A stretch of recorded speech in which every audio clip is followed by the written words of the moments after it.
Why only two stanzas of Vande Mataram are sung? How it was decided that what will be the national song and what will be the national anthem?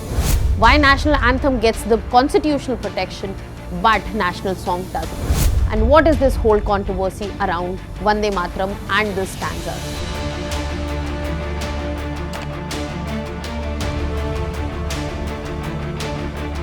Why do we only sing two stanzas of Vande Mataram? Why it is our national song but not a national anthem? And was this decided because of the religious sensitivities? Hello everyone, welcome to Vajiram and Ravi's Flash News.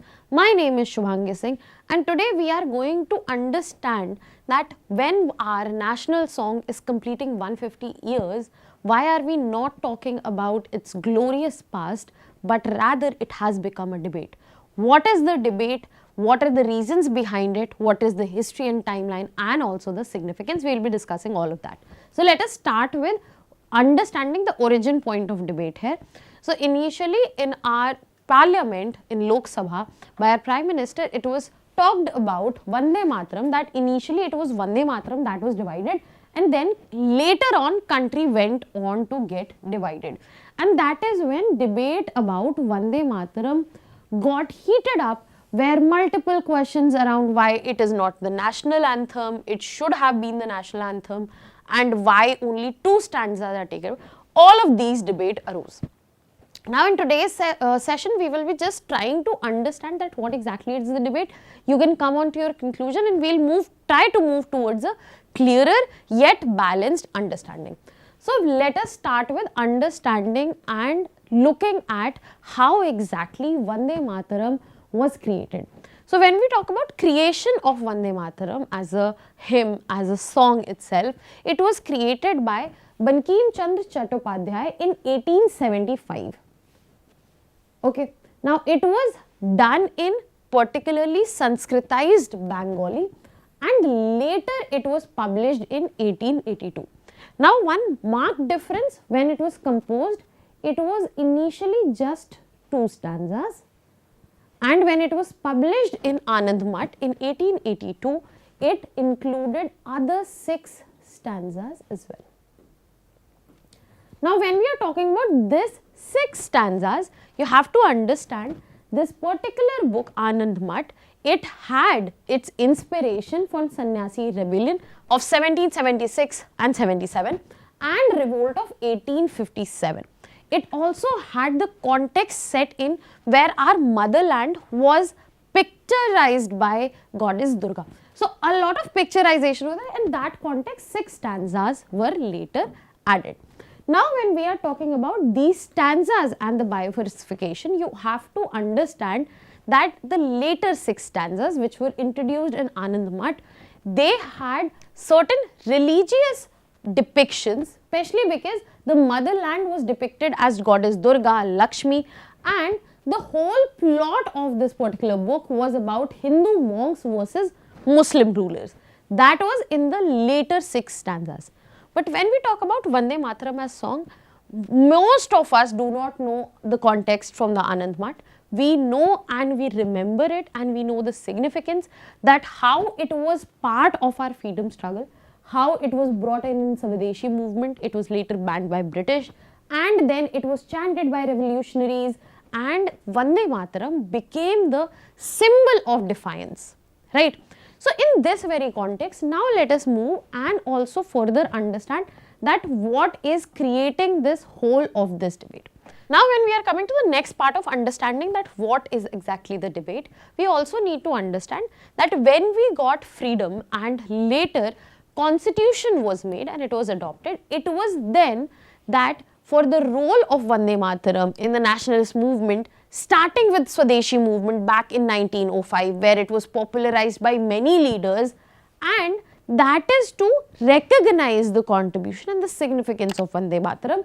In 1950, the Constituent Assembly took the decision on January 24 of 1950 that Jan Gan Man is going to be the national anthem and Vande Mataram will be honored, and it will be honored equally but in form of the national song.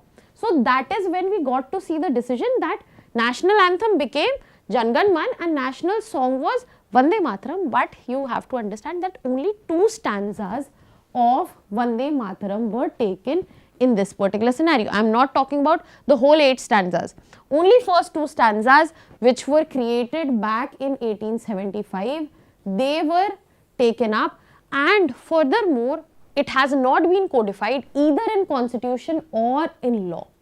If we talk about understanding that why Vande Mataram was made national song and not national anthem, you have to understand that the first reason that it was placed on an equal footing with Jan Gan Man was that to understand and highlight and mark the historical role it played in freedom struggle.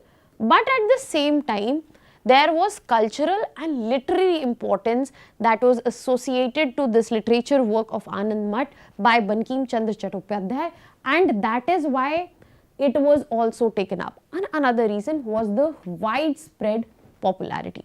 So there were many reasons to place it on equal footing with our national anthem Jan Gan Man, but there were other reasons as well why it was not the national anthem, but there are other reasons as well that why it was national song and not national anthem.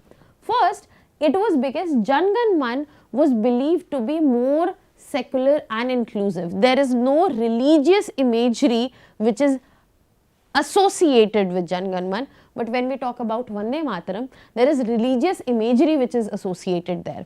If we talk about geographical representation in Jan Gan Man, it talks about India's diverse regions, and again in terms of singability and the simplicity related with Jan Gan Man, it was musically more suitable especially for state ceremonies, the government, marching, etc. And most importantly, where it was marked out was a non-political origin. It was free from any communal or sectarian association. That means when we talk about secularism, when we talk about unity in diversity, which are very basic fundamentals related to our constitution and to our country as well, its polity as well, this is where Jan Gan Man found better association as compared to Vande Mataram, and Constituent Assembly said these criteria were important for the anthem, and that's why Jan Gan Man became the national anthem, not Vande Mataram. Now in this very context, many groups and many people do want this equal respect for Vande Mataram, which is our national song, because it has not been codified and it lies in a different zone, even though it was said that it will be equally honored. We get to see that national anthem is mentioned under duty to respect. There is no constitutional reference of national song in the constitution. It is covered under the 1971 Act. National song has no legal protection, and there is a proper detailed singing protocol that has been given to national anthem, but there is no such thing for national song. So when we are talking about Vande Mataram, when in 1950 Dr. Rajendra Prasad said there will be equal honor that will be given to it, it seems like over the time, even though it was placed on equal footing, the equal honor that we are talking about might have been missed out, and that needs to be corrected, because at no place we can question the contribution that Vande Mataram had to the freedom struggle. Now on this note, that we have a fair clarity that what are the origins of the debate, I would like to add another layer which we missed. But when we talk about 1905 and straight away 1950, there was another point in timeline, that is 1937. That will give you a insight into the fact that why only 2 stanzas were picked up for Vande Mataram, because this is where the decision was made. So if we look at the historical evidence, it clearly shows that these 6 stanzas out of the 8 stanzas, they were not removed, but only 2 stanzas were marked to be used officially. So over the history books, over the novel periods, over the novel books, you do not see the removal of the stanzas. It was only that 2 stanzas were picked up, and it happened, this decision peculiarly happened in the 1937 Calcutta Congress session. Now when we talk about the decision of the removal of 2 stanzas, it was taken in a Congress Working Committee session that was taking place in Calcutta in 1937. If you talk about the Congress sessions that used to take place across the nation where people used to come in 1937, that happened in Faizpur, but a Congress Working Committee session happened in Calcutta in 1937 where major leaders such as Mahatma Gandhi, Jawaharlal Nehru, Sardar Vallabhbhai Patel, then we have Subhash Chandra Bose, Rajendra Prasad, Maulana Azad, all of them were present.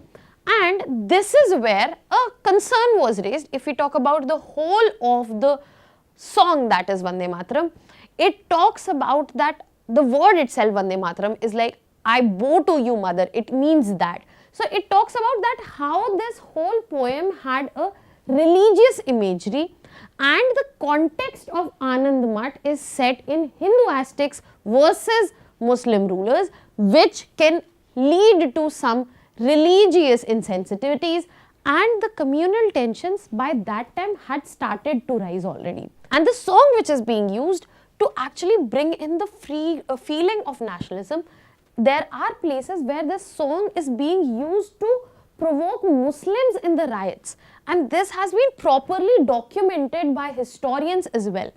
So multiple concerns were raised in this very context, and that is when the decision was taken that only first two stanzas will be taken up because they are directed more towards the national imagery.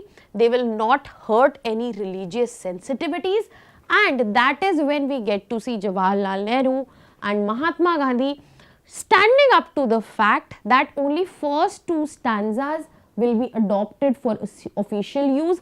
6 stanzas, they have not been removed, they are intact and present in literature, and this was a proper, transparent, recorded decision. This was not a secret compromise, this was not some hushed mission. This particular decision was also supported by Rabindranath Tagore. He was the one who wrote to Nehru saying that they have a separate individuality and nothing to offend any community, and this is where it is important to be done. So all of this led to the decision that only 2 stanzas which will facilitate the unity of the communities will be used, and other 6 stanzas will remain intact in the literature. And now all of this has become the center point of the debate. If we talk about this very song, it raises the debates about secularism versus cultural nationalism, because many groups, they demand a proper legal national status, making it compulsory in the schools. And when we are talking about making it compulsory and putting it on people, then we also have to look into Article 25, which talks about freedom of conscience. And Supreme Court has already given a judgment that we cannot force anyone to sing the anthem or sing the national song.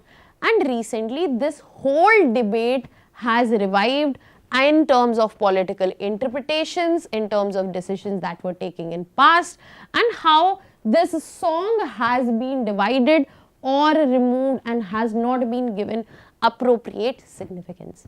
But on that very note, let us talk about the significance of this poem, the song that binds our nation once it has been 150 years in its memory. So when we talk about Vande Mataram today, it is not just a literary masterpiece of Bengal Renaissance, but it is the symbol of India's anti-colonial struggle, and it shows the emotion, that how the emotions were charged, and it works as an emblem for them. And when we are talking about a fair understanding, we have to give it to the fact that yes, Vande Mataram was never broken. Only 2 stanzas were picked up for the official use. The full poem still exists, and if we want, we can look at it from the lens of unity. This decision was a unifying step, and it was not to appease a certain community. And this debate only reflects that India has still the ongoing search for national identity, which blends into heritage, which blends into secularism. Now that was all from my side. You can let me know your thoughts on this in the comment section. Thank you so much.